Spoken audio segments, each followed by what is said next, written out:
जिस्कम कराची जे कारखाननि मां सिंधी नौजवाननि खे बरतरफ़ करण ख़िलाफ़ सुभाणे धरणे जो ऐलान करे छॾियो। सनान कुरैशीअ जो चवणु आहे त लेबर कानून जी भञकणी कई पई वञे। आवाज़ उथारींदड़नि मथां कूड़ा केस दाख़िल कया वञनि था। जिस्कम चेयरमैन सनान कुरैशीअ जो चवणु आहे त कराचीअ जी फैक्ट्रियुनि में मक़ामी माण्हुनि खे रोज़गार न ॾियणु, सिंधी पर्यटन खे बिना जवाज़ कढणु ऐं लेबर कानून ते अमल न कराइण ख़िलाफ़ सुभाणे फैक्ट्रियुनि अॻियां एहतिजाजी धरणो हंयो वेंदो।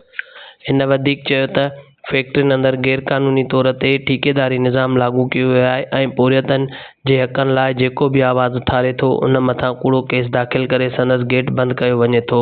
मलीर जी कंपनी जिस्कम अॻवान मुख़्तियार सूमरो समेत केतिरनि ई सिंधी माण्हुनि ते कूड़ा केस दाख़िल कराए रोज़गार जा दरवाज़ा बंदि करे छॾिया आहिनि, जेको अमल लेबर कानून जी भञकणी आहे।